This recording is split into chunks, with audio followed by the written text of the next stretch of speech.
আসসালামু আলাইকুম সবাইকে। অপবাদের আড়ালে প্রেম গল্পের 18 নম্বর পার্ট। তো বেশি কথা না বলে চলুন গল্প শুরু করা যাক।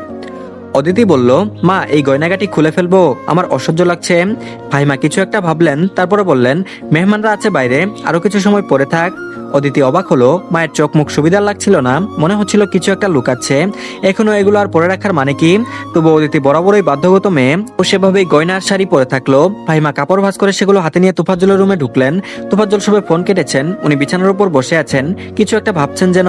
ফাহিমা শুকনো ঢুক গিলে ওনার পাশে বসলেন, কাঁধে হাত রেখে জিজ্ঞেস করলেন, খবর পেলেন? তোফাজ্জল উঠে দাঁড়ালেন, পেছনে ঘুরে গরুগম্ভীর গলায় এটুকু বললেন শুধু, গ্রামবাসীদের চলে যাওয়া দরকার। ফাহিমা উঠে দাঁড়ালেন, বিস্মিত হয়ে বললেন, কি খবর পেলেন সেটা তো আগে বলুন, ধ্রুব সম্পর্কে কি বলেছে ওরা?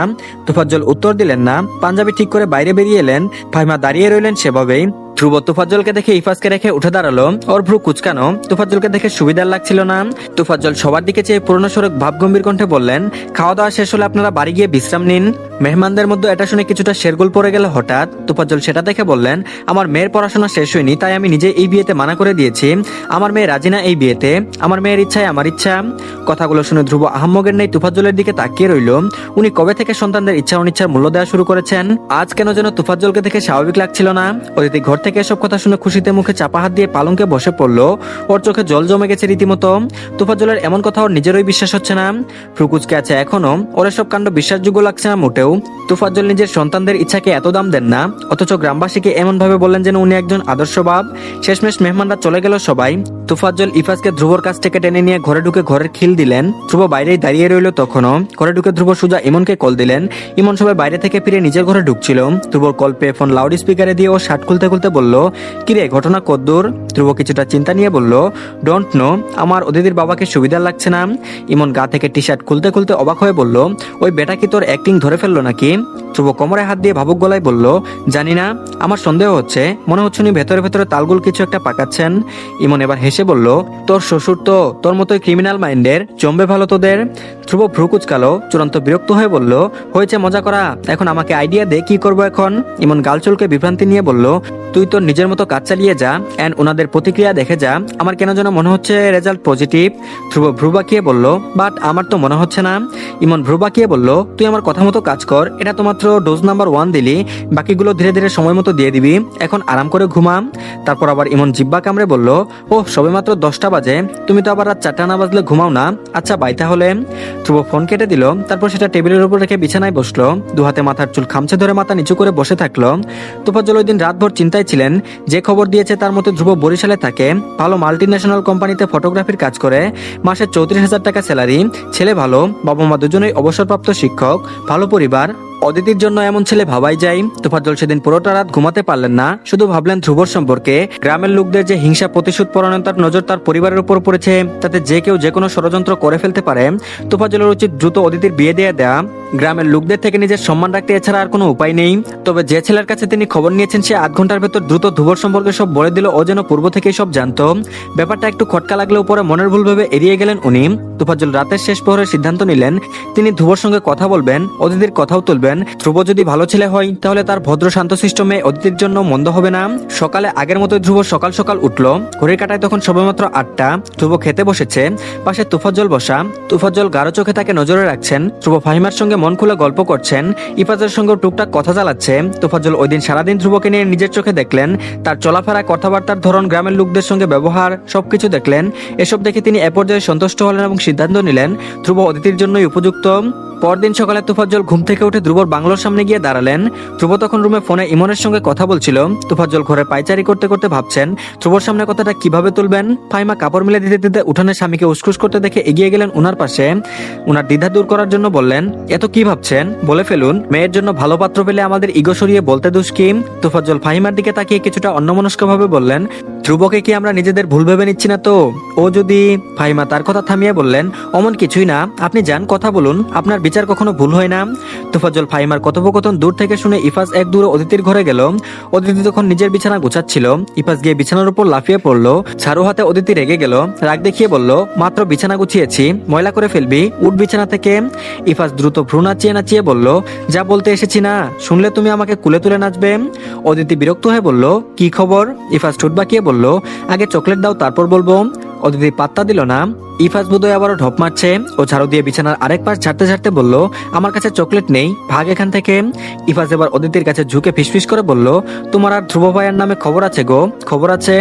অদিতির বুক কেঁপে উঠলো। ঝাড়ু হাতে ও অবাক হয়ে ইফাজের দিকে তাকালো। ইফাজ হাসছে।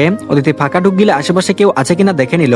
দরজায় খিল তুলে দিল, তারপরও দ্রুত ডয়ার থেকে চকলেট নিয়ে ইফাজের হাতে দিয়ে বলল, কি কি খবর বল আমাকে। ইফাজ চকলেট খেতে খেতে জবাব দিল, আব্বা তোমার বিয়ের কথা বলবে আজ ধ্রুব ভাইয়ের সঙ্গে। আমি শুনেছি মা আর আব্বা কথা বলছেন, ধ্রুব ভাইয়ের কাছে তোমার নাম প্রস্তাব রাখবেন। অদিতির সমস্ত রুহু যেন একথা শুনে মুহূর্তে কেঁপে খান খান হয়ে গেল। ও শটান দাঁড়িয়ে গেল, চোখ বড় বড় করে তাকালো ইফাজের দিকে। অবিশ্বাস্য গলায় বলল, তুই ফাজলামো করছিস আমার সঙ্গে? ইফাজ হেসে হেসে বলল, ফাজলামো না, যা শুনেছি তাই বলেছি, বিশ্বাস করলে করো না করলে নাই। অদিতি থ হয়ে দাঁড়িয়ে রইল। ইফাজের কথা শুনে মনে হচ্ছে না ও মিথ্যা বলছে। অদিতিকে রোবটের মতো দাঁড়িয়ে থাকতে দেখে ইফাজ হেসে বিছানার উপর উঠে অদিতির গলা জড়িয়ে ধরে বলল, ধ্রুব ভাইকে আমার হেব্বি লাগে, তোমার সঙ্গে বিয়ে হলে আমি এখন থেকে তাকে সবার সামনে দুলাভাই ডাকবো, আর একাকি ডাকতে হবে না। অদিতি ভ্রু কুচকালো, কাপা গলায় বলল, একাকি দুলাভাই মানে? ইফাজ অদিতিকে ছেড়ে দিয়ে হতাশ গলায় ঠুট উল্টে বলল, ধ্রুব ভাই আমার ওনার ক্যামেরা দিয়ে শর্ত দিয়েছেন যেন আমি তাকে একা পেলে দুলাভাই বলে ডাকি, আর কাউকে যেন দুলাভাই না ডাকি। অদিতি ভ্রু কুচকে চেয়ে রইল ইফাজের দিকে, পরপর শব্দ করে হেসে ফেললো। অদিতি ইফাজকে কুলে নিয়ে বলল, ক্যামেরা একেবারে দিয়ে দিয়েছেন? ইফাজ স্কুল থেকে নামার জন্য ছটফট করতে করতে উত্তর দিল, হ্যাঁ, সঙ্গে ফিল্ম দিয়েছেন এতগুলো। অদিতি হেসে ইফাজের গালে চুমু খেলো। ইফাজ লজ্জা পেয়ে গেল যেন। ও কুল থেকে নেমে এক দূরে বাইরে চলে গেল। অদিতি এবার বুকে হাত চেপে জোরে জোরে শ্বাস ফেলতে লাগলো। ওর সারা শরীর কাঁপছে রীতিমতো। ও কি শুনছে এগুলা? অদিতি সোজা দৌড়ে জানালার কাছে গিয়ে দাঁড়ালো, কান পেতে শোনার চেষ্টা করলো বাবা মায়ের কথা। হঠাৎ তুফাজ্জল ফাহিমার কথার মধ্যে বাইরে থেকে এসে ঢুকলো সেদিনের বিচারে সেই ছেলেটা, নাম সুমন। উঠোনের সামনে এসে ডাকলো, চাচা আছেন বাড়িতে? তুফাজ্জল কথার মধ্যে ভ্রু কুচকালেন, সদর গেটের দিকে তাকালেন ফিরে। ফাহিমা মানুষ দেখে আঁচল দিয়ে মাথা ডেকে ঘরের ভেতর ঢুকে গেল। সুমনের হাতে ব্যাগ। সে এগিয়ে গিয়ে মুখোমুখি হয়ে দাঁড়ালো তুফাজ্জলের। তুফাজ্জল ভ্রু কুচকে তার দিকে তাকালেন। সুমন হেসে বলল, আপনার বিচারে আমি গ্রাম থেকে চলে যাচ্ছি চাচা, তবে যার আগে কিছু জানিয়ে যেতে চাই। তুফাজ্জল বললেন, পরে জানিও, আমি ব্যস্ত এখন। তুফাজ্জল কথা বলে ধ্রুবর ঘরে ঢুকবেন, তার আগে সুমন বলল, আপনার ঘরে যে আপনি এক চরিত্রহীনাকে জায়গা দিয়েছেন সেটা গ্রামবাসীকে জানিয়ে দিয়ে এলাম চাচা। তুফাজ্জল থেমে গেল মুহূর্তেই, ভ্রু কুচকালেন। সুমনের দিকে ফিরে বললেন, মানে? সুমন তুফাজ্জলের বিস্মিত মুখের দিকে চেয়ে বিশ্রী হাসলো, মুখ এগিয়ে আনলো ওনার দিকে, হাসি ঠুটে ঝুলিয়ে রেখেই বলল, এই যে আপনি ধ্রুব ইয়ামিন নামক একজন বরিশালের লোক নিয়ে নিজের ঘরে জায়গা দিয়েছেন, সে আসলে ঢাকার মন্ত্রীর বজ্জাত উগ্র চরিত্রহীন ছেলে। গ্রামে এসেছে গ্রামের মেয়েদের গোপনে ফুসলানোর জন্য। আপনি গ্রামের প্রধান হয়ে সেই ছেলেকে নিজের ওই বাড়িতে জায়গা দিয়েছেন। আপনার যুবতী মেয়েকে আদৌ প্রেম করছে না তার সঙ্গে, তার গ্যারান্টি কি? আর আপনি যে ইচ্ছে করে গ্রামের বাকি মেয়েদের বিপদে ফেলছেন না, তারই বা গ্যারান্টি কি? অদিতি ওদের কথা শুনতে পারছে না, তবু ওর মন কেন যেন কু ডাকছে। ওর হাসি খুশি মুখটা মুহূর্তের মধ্যে মলিন হয়ে গেল। ওদের কথা বলার ভঙ্গি ওর ভালো লাগছে না। অদিতি ধীর পায়ে জানলা থেকে সরে দাঁড়ালো, আস্তে করে সদর দরজার সামনে এসে দাঁড়িয়ে পর্দার আড়ালে তাকালো বাইরে। তুফাজ্জল রেগে তাকালেন সুমনের দিকে, তারপর বললেন, আমার সঙ্গে বেয়াদবি আমি বরদাস্ত করবো না সুমন। কি প্রমাণ আছে তোমার কাছে? আমি খবর নিয়েছি ধ্রুব ভালো ছেলে। সুমন হালকা হাসলো কথাগুলো শুনে। ওর ফোন নিয়ে তুফাজ্জলকে একটা একটা করে ছবি দেখালো।